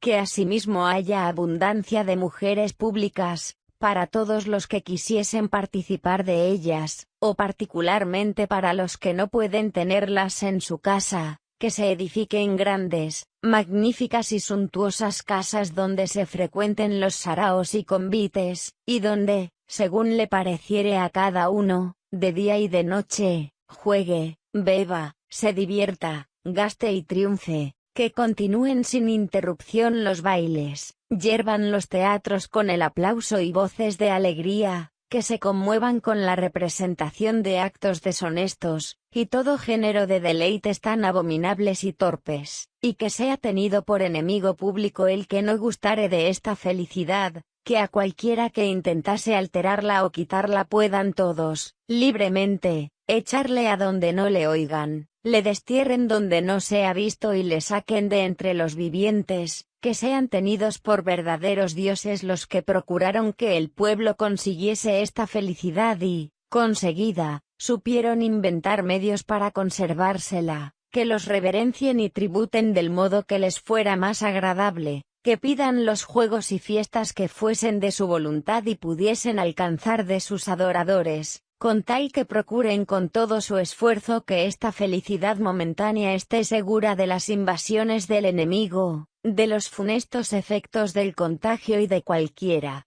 otra calamidad, y quien de sano juicio habrá que quiera comparar esta república, no digo yo con el Imperio Romano, sino con la casa de Sardanápalo, quien, siendo por algún tiempo rey de los asirios, se entregó con tanta demasía a los deleites que mando se escribiese en su sepulcro que después de muerto solo conservaba lo que había devorado y consumido en vida su torpe apetito. Si la suerte hubiera dado a los romanos por rey a Sardanápalo, y contemporizara y disimulara estas torpezas sin contradecirles de modo alguno, sin duda de mejor gana le consagraran templo, y flamen que los antiguos romanos a Rómulo. Capítulo 21. Lo que sintió Cicerón de la República Romana. Pero si no hicieron caso del erudito escritor que llamó a la República Romana mala y disoluta, ni cuidan de que esté poseída de cualesquiera torpezas y costumbres abominables y corrompidas, con tal que exista y persevere, digan cómo no solo se hizo procaz y disoluta, como dice Salustio, sino que, según enseña Cicerón, en aquella época había ya perecido del todo la República, sin quedar rastro ni memoria de ella introduce, pues, en el raciocinio este sabio orador al valeroso Escipión, aquel mismo que destruyó Cartago, disertando sobre la República en un tiempo en que ya se sospechaba, y advertía que estaba vacilante y expuesta a ser destruida con los vicios y corrupción de costumbres, sobre lo que elegantemente habla Salustio. Suscitóse, pues, esta controversia en el tiempo en que ya uno de los Gracos había muerto, en cuyo gobierno, como escribe Salustio, tuvieron principio graves discordias, y de cuya muerte se hace mención en los mismos libros, y habiendo dicho Escipión al fin del libro segundo, que así como se debe guardar en la cítara, en la flauta y en la canción una cierta consonancia de distintas y diferentes voces, la cual, si se muda, disuena, ofende y no la puede sufrir un oído delicado, y esta misma consonancia, aunque de diferentes voces, con solo contemplarlas y arreglarías a una perfecta modulación, se hace grata y suave al oído. Así también una ciudad compuesta de diferentes órdenes y estados, altos, medios y bajos, como voces bien templadas, con la conformidad y concordia de partes de entre sí tan diferentes, vive concorde y tranquila, lo que llaman los músicos en el cántico armonía. Esto era en la ciudad la concordia, que es un estrecho e importante vínculo para la conservación de toda la república, la cual de ningún modo podía existir sin la justicia. Pero disertando después dilatada y copiosamente sobre lo que interesaba el que hubiese justicia en la ciudad, como de los graves daños que se seguían en todo estado que no se observaba, tomó la mano Filón, uno de los que disputaban, y pidió que se averiguase más circunstancialmente esta opinión, tratándose con más extensión de la justicia, porque comúnmente se decía que era imposible regir y gobernar una república sin injusticia, y por esto fue Escipión de parecer convenía aclarar y ventilar esta duda, diciéndole parecía que era nada cuanto hasta entonces habían hablado acerca del gobierno de la república, y que aún podría decir más, a no estar confirmado y fuera de toda ambigüedad que era falso el principio de que sin justicia podía regirse un pueblo, así como era cierto el otro, de que es imposible gobernar una república sin una recta justicia. Y habiendo diferido la resolución de esta cuestión para el día siguiente, en el tercer libro se trató de esta materia copiosamente, refiriendo las disputas que ocurrieron para su decisión. El mismo Filón siguió el partido de los que opinaban era imposible regir la república sin injusticia, justificándose en primer lugar para que no se creyese que él realmente era de este parecer, y disertó con mucha energía en favor de la injusticia, y contra la justicia, dando a entender quería manifestar con ejemplos y razones verosímiles que aquella interesaba a la república y ésta era inútil. Entonces Lelio, a ruegos de los senadores, empezando a defender con nervio y eficacia la justicia, ratificó, y aún aseguró cuanto pudo la opinión contraria, hasta demostrar que no había cosa más contraria al régimen y conservación de una ciudad que la injusticia, y que era absolutamente imposible gobernar un estado y hacer que perseverase en su grandeza, sino obrando con rectitud y justicia. Examinada y ventilada esta cuestión por el tiempo que se creyó suficiente, volvió Escipión al mismo asunto que había dejado, tornando a repetir y elogiar su concisa definición de la república, en la que había asentado que era algo del pueblo, y resuelve que pueblo no es cualquiera congreso que compone la multitud, sino una junta asociada unánimemente y sujeta a unas mismas leyes y bien común. Después demuestra cuánto importa la definición para las disputas, y de sus definiciones colige que entonces es república, esto es, bien útil al pueblo, cuando se gobierna bien y de acuerdo, ya sea por un rey, ya por algunos patricios, ya por todo el pueblo, pero siempre que el rey fuese injusto, a quien llamó tirano, como acostumbraban los griegos, injustos serían los principales encargados del gobierno, cuya concordia y unión dijo era parcialidad, o injusto sería el mismo pueblo, para quien no halló nombre usado, y por eso le llamó también tirano, no era ya república viciosa, como el día anterior habían dicho, sino que, como manifestaba el argumento y razones deducidas de las establecidas definiciones, de ningún modo era república, porque no era bien útil al pueblo, apoderándose de ella el tirano con parcialidad, ni el mismo pueblo era ya pueblo si era justo, porque no representaba ya la multitud unida, y ligada por unas mismas leyes y bien común, como se ha definido al pueblo. Cuando la República Romana era de tal condición cual la pintó Salustio, no era ya mala y disoluta, como él dice, sino que totalmente no era ya república, como se confirmó en la disputa que se suscitó sobre ella entre sus principales patricios que la gobernaban, así como el mismo Tulio, hablando no ya en nombre de Escipión ni de otro alguno, sino por sí mismo, lo mostró al principio del libro quinto, alegando en su favor el verso del poeta Enio, que dice, que conservan la República Romana en su primitivo esplendor las antiguas buenas costumbres, y los muchos hombres excelentes que había producido.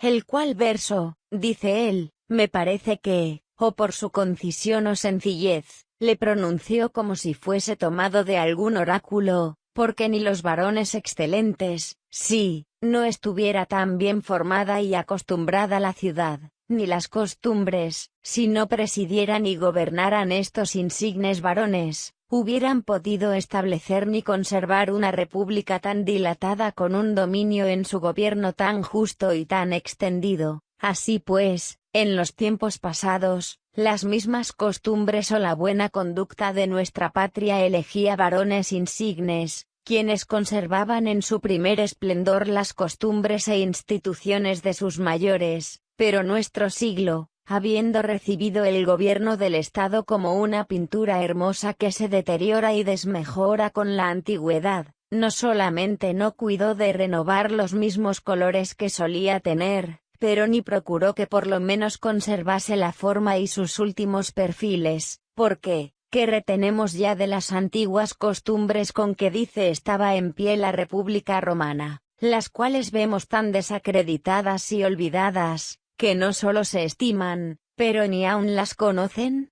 Y de los varones puede decir que las mismas costumbres perecieron por falta de hombres que las practicasen, de cuya desventura no solamente hemos de dar la razón, sino que también, como reos de un crimen capital, hemos de dar cuenta ante el juez de esta causa, en atención a que por nuestros propios vicios, no por accidente alguno, conservamos de la República solo el nombre, pero la sustancia de ella realmente hace ya tiempo que la perdimos. Esto confesaba Cicerón, aunque mucho después de la muerte de Africano, a quien hizo disertar en sus libros sobre la República, pero todavía, antes de la venida de Jesucristo, y si esto se hubiera pensado, y divulgado cuando ya florecía la religión cristiana, ¿quién hubiera entre estos que no le pareciera que se debía imputar esta relajación a los cristianos? ¿Por qué no procuraron sus dioses que no pereciera ni se perdiera entonces aquella república, la cual Cicerón, muchos años antes que Cristo naciese de la Santísima Virgen, tan lastimosamente llora por perdida?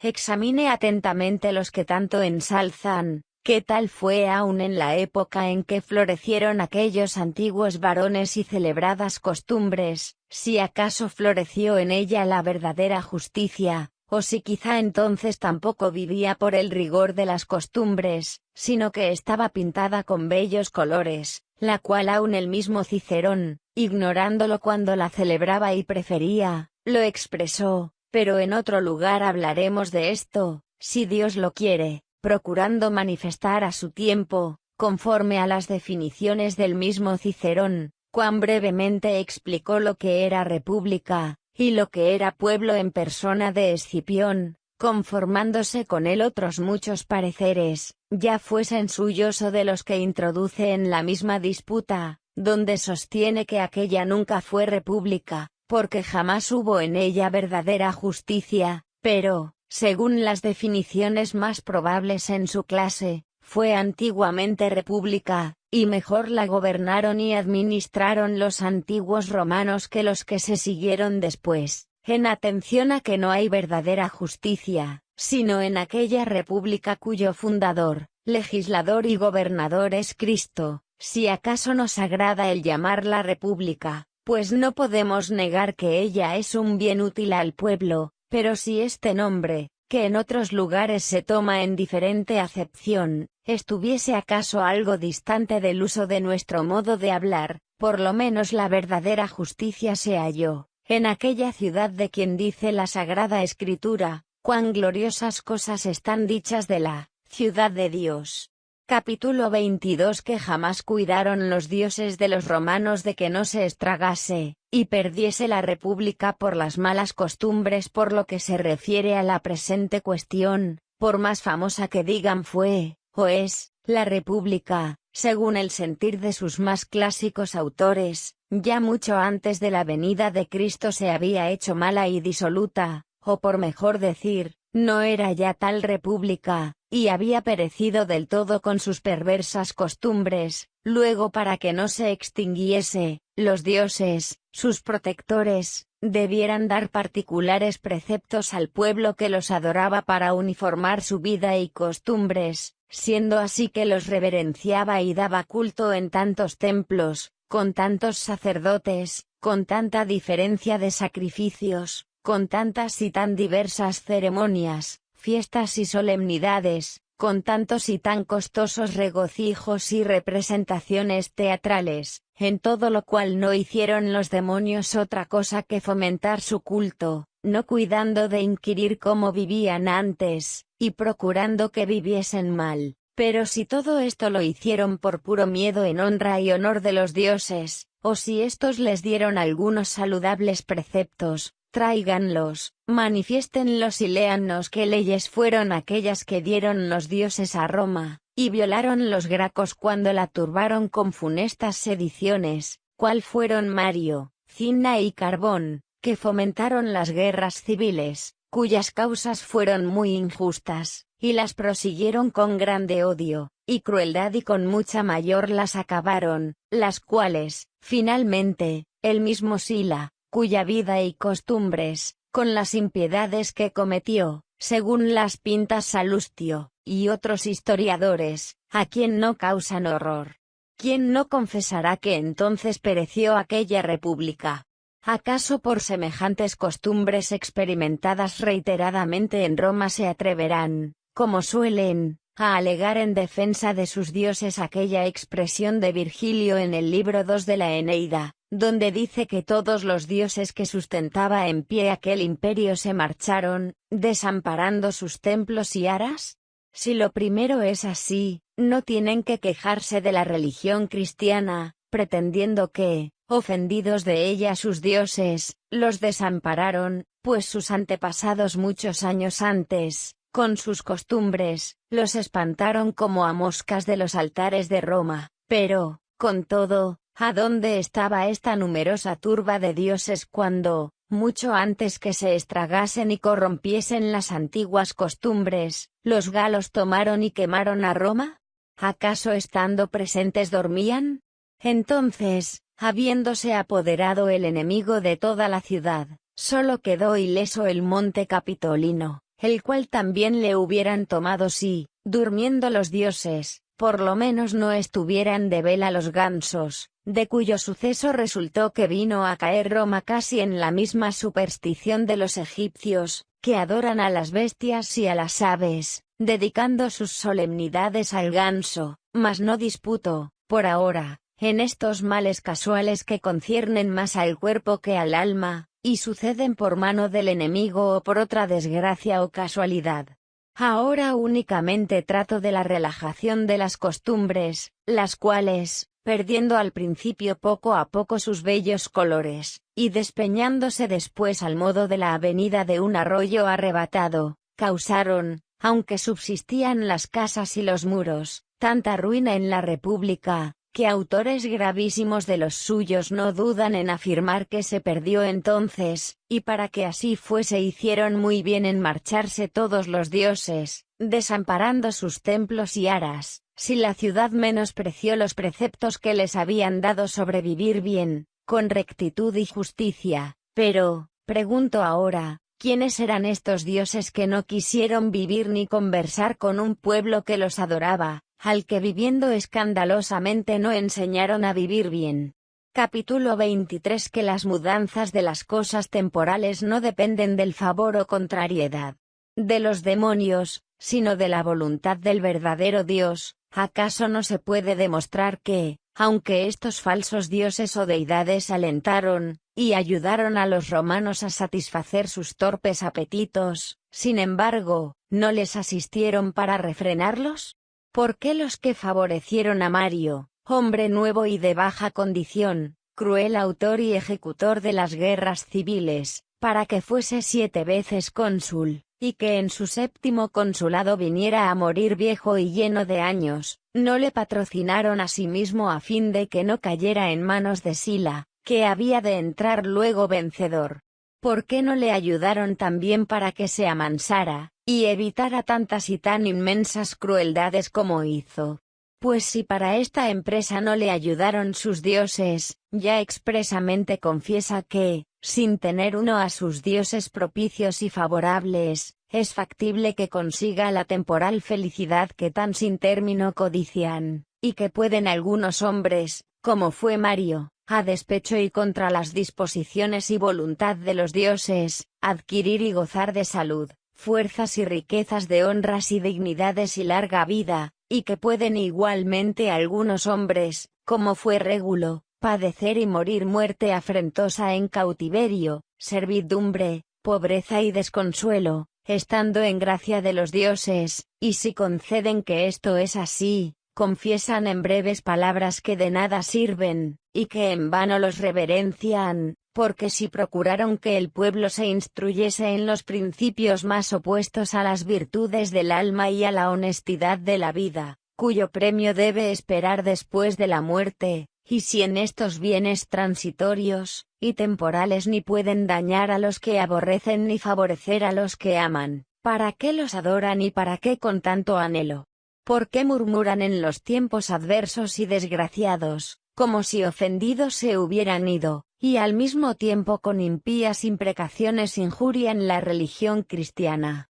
Y si en estas cosas tienen poder para hacer bien o mal, ¿por qué en ellas favorecieron a Mario siendo un hombre tan malo, y fueron infieles a Régulo siendo tan bueno? ¿Y acaso con este procedimiento no hacen ver claramente que son sumamente injustos y malos? Pero si por estos motivos creyeron que deben ser aún más temidos y reverenciados, tampoco esto debe creerse, porque es sabido que del mismo modo los adoró Régulo que Mario, y no por eso nos parezca se debe escoger la mala vida, porque se presume que los dioses favorecieron más a Mario que a Régulo, ya que Metelo, uno de los mejores y más famosos romanos, que tuvo hijos dignos del consulado, fue también dichoso en las cosas temporales, y Catilina, uno de los peores, fue desdichado, perseguido de la pobreza y murió vencido en la guerra que tan injustamente había promovido. Verdadera y cierta es solamente la felicidad que consiguen los buenos que adoran a Dios, y es de quien solamente la pueden alcanzar, pues cuando se iba corrompiendo y perdiendo Roma con las malas costumbres, no tomaron providencia alguna sus dioses para corregirlas o enmendarlas y para que no se aniquilase, antes cooperaron a su depravación, corrupción y completa destrucción.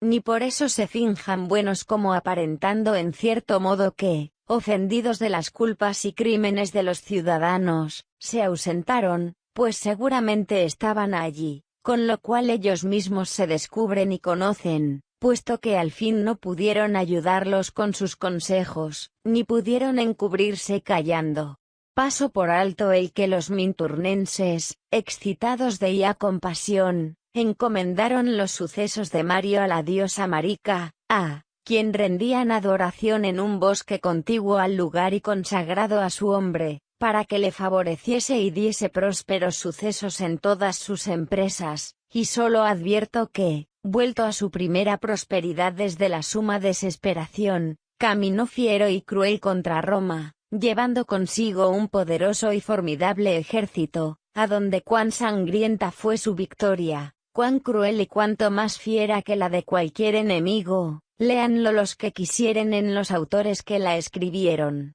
Pero esto, como digo, lo omito, ni quiero atribuir a no sé qué Marica la sangrienta felicidad de Mario, sino a la oculta providencia de Dios, para tapar la boca a los incrédulos y para librar de su ceguedad y error a los que tratan este punto, no con compasión, sino que lo advierten con prudencia, porque aunque en estos acontecimientos pueden algo los demonios, es tanto su poder cuantas son las facultades que les concede el oculto juicio del que es todopoderoso, para que, en vista de tales desengaños, no apreciemos demasiado las felicidades terrenas, las cuales como a Mario, se dispensan también por la mayor parte a los malos, ni tampoco mirándola bajo otro aspecto la tengamos por mala, viendo que, a despecho de los demonios, la han tenido también por lo mismo muchos santos, y verdaderos siervos del que es un solo Dios verdadero, ni, finalmente, entendamos que debemos acatar o temer a estos impuros espíritus por los bienes o males de la tierra, porque así como los hombres malos no pueden hacer en la tierra todo lo que quieren, así tampoco ellos, sino en cuanto se les permite por orden de aquel gran Dios, cuyos juicios nadie los puede comprender plenamente y nadie justamente reprender.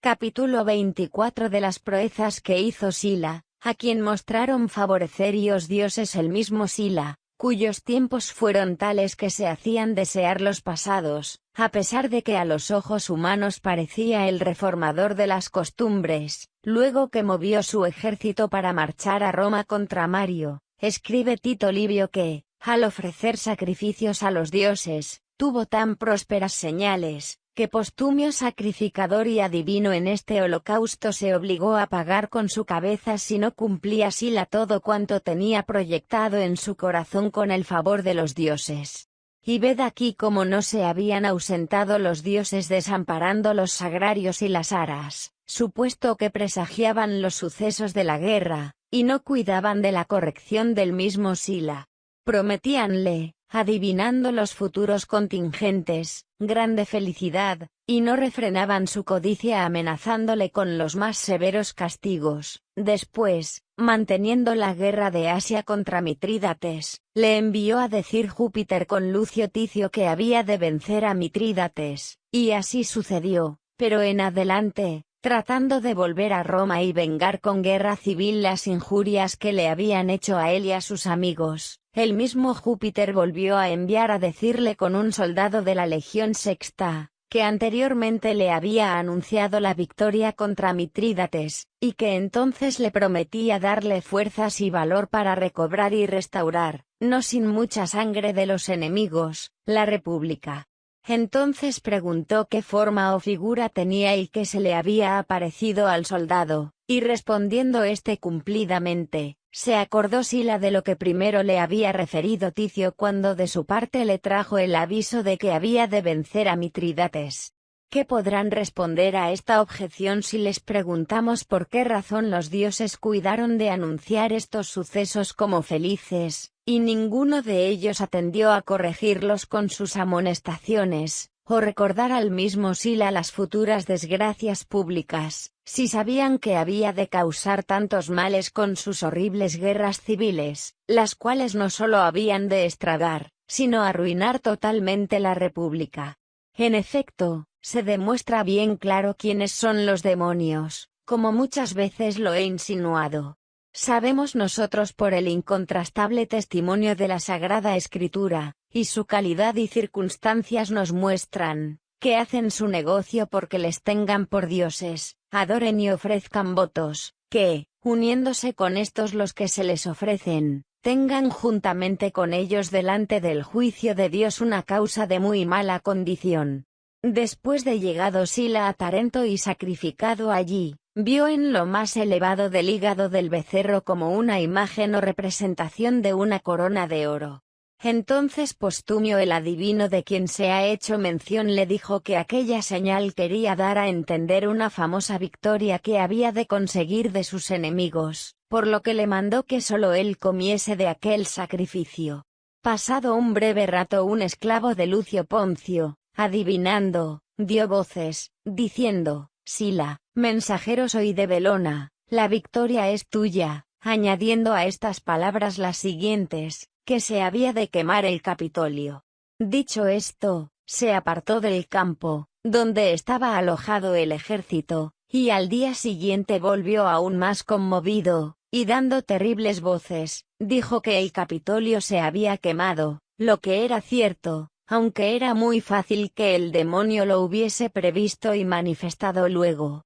pero es digno de advertir lo que hace principalmente a nuestro propósito, y es, bajo qué dioses gustan estar los que blasfeman del Salvador, que es quien pone en libertad las voluntades de los fieles, sacándolas del dominio de los demonios. Dio voces del hombre, vaticinando, tuya es la victoria, Sila, y para que se creyese que lo decía con espíritu divino, anunció también lo que era posible sucediese y después acaeció, estando, sin embargo, muy distante aquel por quien el espíritu hablaba, pero no dio voces, diciendo, guárdate de cometer maldades, Sila, las cuales, siendo vencedor cometió en Roma el mismo que en el hígado del becerro, por singular señal de su victoria, tuvo la visión de la corona de oro. Y si semejantes señales acostumbraban a dar los dioses buenos y no los impíos demonios, sin duda que en las entrañas de la víctima prometerían primero abominables males y muy perniciosos al mismo Sila, en atención a que la victoria no fue de tanto interés y honor a su dignidad cuanto fue perjudicial a su codicia, con la cual sucedió que, anhelando ensoberbecido y ufano las prosperidades, fue mayor la ruina y muerte que se hizo a sí mismo en sus costumbres que el estrago que hizo a sus enemigos en sus personas y bienes. Estos fatales acaecimientos, que verdaderamente son tristes y dignos de lágrimas, no los anunciaban los dioses ni en las entrañas de las víctimas sacrificadas, ni con agüeros, sueños o adivinaciones de alguno, porque más temían que se corrigiese, que no que fuese vencido. Antes procuraban lo posible que el vencedor de sus mismos ciudadanos se rindiese vencido y cautivo a los vicios nefandos, y por ellos más estrechamente a los mismos demonios. Capítulo 25. Cuanto incitan al hombre a los vicios los espíritus malignos, cuando para hacer las maldades interponen su ejemplo como una autoridad divina y de cuánto va referido, ¿quién no entiende? ¿Quién no advierte, sino ese y que gusta más de seguir e imitar semejantes dioses que apartarse con la divina gracia de su infame compañía? Cuánto procuran los malignos espíritus acreditar los vicios y maldades con su ejemplo como con autoridad divina. En cuya comprobación decimos, que en una espaciosa llanura de tierra de campaña, a donde poco después los ejércitos civiles se dieron una reñida batalla, los vieron a ellos mismos pelear entre sí. Allí se oyeron primero grandes rumores y estruendos, y luego refirieron muchos que habían visto por algunos días pelear mutuamente dos ejércitos, y, concluida la batalla, hallaron como huellas de hombres y caballos, cuantas pudieran imaginarse en un encuentro igual. Ahora, pues, si de veras pelearon los dioses entre sí, no se culpen ya las guerras civiles entre los hombres, sino considérese la malicia o miseria de estos dioses, y si fingieron que pelearon, ¿qué otra cosa hicieron sino trayendo entre sí los romanos guerras civiles? Darles a entender no cometían maldad alguna teniendo aquel ejemplo de los dioses. A la sazón ya habían comenzado las guerras civiles, y precedido algunos casos horrorosos y abominables de tan fieras batallas, y asimismo había ya conmovido los corazones de muchos el fatal suceso acaecido a un soldado que, despojando a otro que había muerto, descubriendo su cuerpo, conoció que era su hermano, y abominando de las guerras civiles, se mató a sí mismo en el mismo lugar, haciendo así compañía al difunto cuerpo de su hermano, lo cual sin duda les movía, persuadía, no precisamente a que se avergonzasen y arrepintiesen de una maldad tan execrable, sino a que creciese más y más el furor de tan perjudiciales guerras. Luego estos demonios a quienes los tenían por dioses y les parecía debían adorarlos y reverenciarlos, quisieron aparecerse a los hombres peleando entre sí, para que, a vista de este espectáculo, no revelase el afecto y amor de una misma patria semejantes encuentros y combates, antes el pecado y error humano se excusase con el ejemplo divino. Con este ardid prescribieron también los malignos espíritus que se les consagrasen los juegos escénicos, de los que he referido ya circunstancialmente algunas particularidades, y en los que han celebrado tantas abominaciones de los dioses, así en los cánticos y músicas del teatro como en las representaciones de las fábulas, para que todo el que creyese que ellos hicieron tales acciones, lo mismo que el que no lo creyese, a pesar de ver que ellos querían gustosamente que se les ofreciesen semejantes fiestas, seguramente los imitase, y para que ninguno imagine cuando los poetas cuentan que pelearon entre sí, que habían escrito contra los dioses injurias y oprobios, y no acciones propias de su divinidad, ellos mismos, para engañar a los hombres, confirmaron los dichos de los poetas, mostrando a los ojos humanos sus batallas, no solo por medio de los actores en el teatro, sino también por sí mismos en el campo. Nos ha movido a referir esto el observar que sus propios autores no dudaron en decir y escribir, que muchos años antes de las guerras civiles se había perdido la República Romana con las perversas costumbres de sus ciudadanos, y que no había quedado sombra de república antes de la venida de nuestro Señor Jesucristo, cuya perdición no imputan a sus dioses los que atribuyen a Cristo, los males transitorios y temporales con que los buenos, ya vivan, o ya mueran, no pueden perecer. Habiendo nuestro gran Dios dado tantos preceptos contra las malas costumbres y en favor de las buenas, y no habiendo tratado sus dioses negocio alguno por medio de semejantes preceptos con el pueblo que los adoraba, para que aquella república no se perdiese, antes corrompiendo las mismas costumbres con su ejemplo y detestable autoridad, hicieron que totalmente se perdiese, de la cual, a lo que entiendo ninguno se atreviera ya a decir que se perdió entonces, porque se marcharon todos los dioses, desamparando los sagrarios y las aras como afectos a las virtudes, y ofendidos de los vicios de los hombres, pues por tantas señales de sacrificios, agüeros y adivinaciones con que deseaban recomendar su divinidad, y presciencia y dar a entender conocían lo futuro y favorecían en las guerras, quedan convencidos de que estaban presentes, y si de veras se hubieran ido, sin duda con más piedad y clemencia se hubieran portado los romanos en las guerras civiles, aunque no se lo inspiran las instigaciones de los dioses, sino solo sus pasiones y deseos ambiciosos. Capítulo 26 de los avisos y consejos secretos que dieron los demonios tocante a las buenas costumbres, aprendiéndose por otra parte públicamente todo género de maldades en sus fiestas, siendo esto así, y habiéndose manifestado públicamente las torpezas, junto con las crueldades y afrentas de los dioses, y sus crímenes, verdaderos o fingidos, pidiéndolo ellos mismos y enojándose si no se ejecutaban, teniéndolos consagrados en ciertas solemnidades y habiendo pasado tan adelante que los han propuesto en los teatros a vista de todo el concurso como dignos de ser imitados. ¿Qué significa el que estos mismos demonios, que en semejantes deleites se entremeten, y confiesan que son espíritus inmundos y que sus crímenes y maldades, sean verdaderas o fingidas, y con apetecer que se las celebren, rogándoselo a los disolutos, y consiguiéndolo por fuerza de los modestos, se declaren ser autores de la vida disoluta y torpe? Con todo, se asegura que allá en sus sagrarios, y en lo más secreto de sus templos, dan algunos preceptos para practicar las buenas costumbres a algunas personas como escogidas, predestinadas o consagradas a su deidad, y si esto fuese cierto, por el mismo hecho se convence de más engañosa la malicia de los malignos espíritus, porque es tan poderosa la fuerza de la bondad y de la honestidad, que toda o casi toda la naturaleza humana se conmueve con su alabanza, y jamás llega a tan torpe y viciosa que del todo se estrague y pierda el sentido de la honestidad. En esta inteligencia, si la malicia de los espíritus infernales no se transfigura a veces como nos lo advierte la Sagrada Escritura en Ángel de Luz, no puede salir con su pretensión, reducida únicamente a engañarnos, así que en público la impura y detestable torpeza por todas partes se vende a todo el pueblo,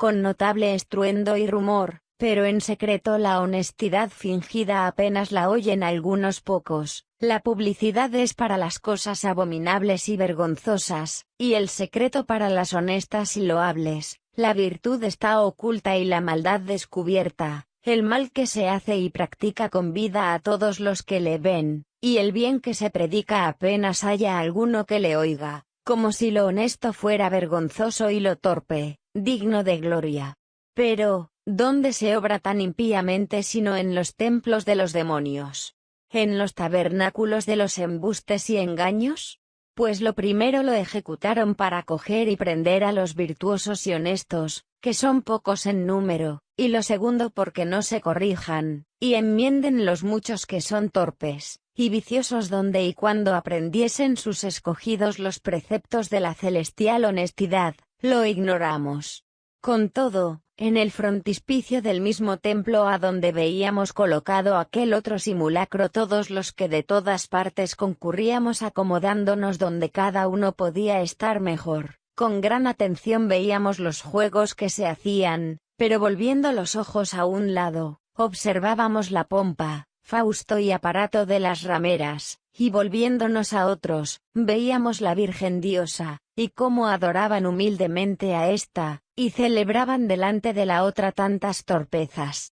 No vimos allí ningún mimo recatado y honesto, en actora que manifestase alguna modestia o pudor, antes todos cumplían exactamente todos los oficios de deshonestidad e impureza. Sabían lo que agradaba al ídolo virginal, y representaban lo que la matrona más prudente podía llevar del templo a su casa. Algunas que eran más pundonorosas volvían los rostros por no mirar los torpes meneos de los actores, y, teniendo pudor de ver el arte y dechado de las impurezas, le aprendían reparándolo con disimulo, pues por estar los hombres presentes tenían vergüenza, y no se atrevían a mirar con libertad los ademanes y posturas deshonestas, pero al mismo tiempo no osaban condenar con ánimo casto las ceremonias sagradas de la deidad que reverenciaban. En fin, presentaban públicamente estas obscenidades para que se aprendiese en el templo aquello que para ejecutarlo, por lo menos en casa, se busca el aposento más oculto. Sería sin duda cosa extraña el que hubiera allí algún pudor en los mortales, para no cometer libremente las torpezas humanas que religiosamente aprendían delante de los dioses, habiendo de tenerlos airados si no procuraban representarlas en honra suya.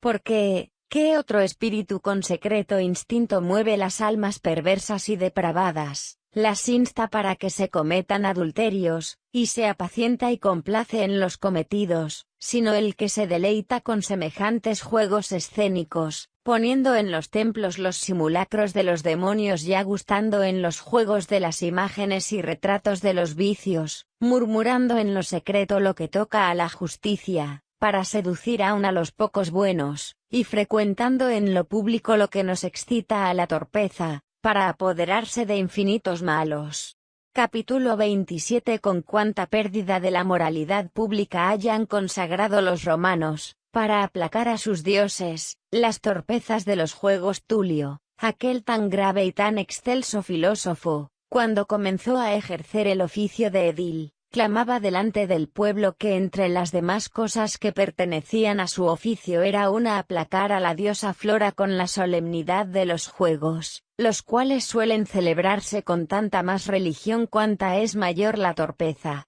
Dice en otro lugar, siendo ya cónsul, que en un grave peligro en que se vio la ciudad se habían continuado los juegos por 10 días, y que no se había omitido circunstancia alguna para aplacar a los dioses, como si no fuera más conveniente enojar a semejantes dioses con la modestia que aplacarlos con la torpeza, y hacerlos con la honestidad enemigos antes que ablandarlos con tanta disolución, porque no pudieran causar tan graves daños por más fiereza y crueldad que usaran los enemigos por cuyo respeto los aplacaban, como causaban ellos con hacer aplacar con tan abominables impurezas. Pues para excusar el daño que se temía causaría el enemigo en los cuerpos, se aplacaban los dioses de tal manera, que se extinguía la fuerza y el valor en los ánimos, supuesto que aquellos dioses no se habían de poner a la defensa contra los que combatían los muros, si primero no daban en tierra y arruinaban las buenas costumbres.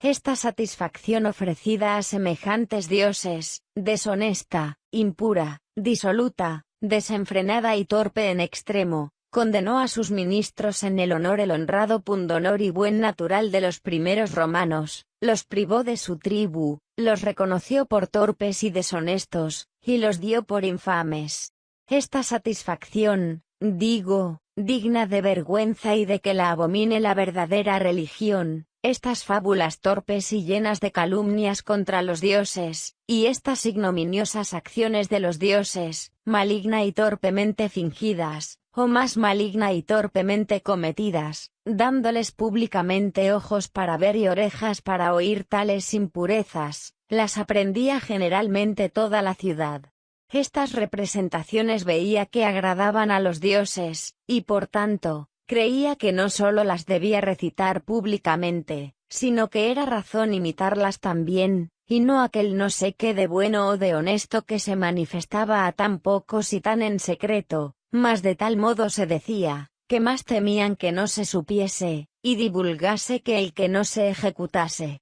Capítulo 28 de la saludable doctrina de la religión cristiana. Quéjanse, pues, y murmuran los hombres perversos e ingratos, y los que están más profunda y estrechamente oprimidos del maligno espíritu de que los sacan mediante el nombre de Jesucristo del infernal yugo y penosa compañía de estas impuras potestades, y de que los transfieren de la tenebrosa noche de la abominable impiedad a la luz de la saludable piedad religión, dans por sentidos de que el pueblo acuda a las iglesias con una modesta concurrencia, y con una distinción honesta de hombres y mujeres, a donde se les enseña cuántas razones que vivan bien en la vida presente, para que después de ella merezcan vivir eternamente en la bienaventuranza, donde oyendo predicar y explicar desde la cátedra del Espíritu Santo en presencia de todos la Sagrada Escritura y la doctrina evangélica, a fin de que los que obran con rectitud la oigan para obtener el eterno premio, y los que así no lo hacen, lo oigan para su juicio y eterna condenación. Y donde cuando acuden algunos que se burlan de esta santa doctrina, toda su insolencia e inmodestia, o la dejan con una repentina mudanza o se ataja, y refrena en parte con el temor o el pudor, porque allí no se les propone cosa torpe o mal hecha para verla o imitarla, ya que, o se les enseñan los preceptos y mandamientos del verdadero Dios, o se refieren sus maravillas y estupendos milagros, o se alaban y engrandecen sus dones y misericordias, o se piden sus beneficios y mercedes.